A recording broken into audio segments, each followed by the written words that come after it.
بسم الله الرحمن الرحيم اقرأ باسم ربك الذي خلق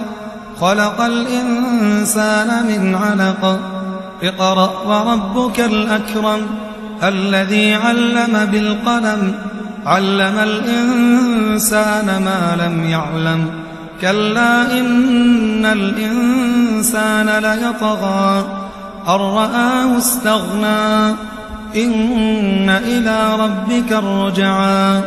أرأيت الذي ينهى عبدا إذا صلى أرأيت إن كان على الهدى أو أمر بالتقوى أرأيت إن كذب وتولى ألم يعلم بأن الله يرى كلا لئن لم ينته لنسفعا بالناصية ناصية كاذبة خاطئة فليدع ناديه سندع الزبانية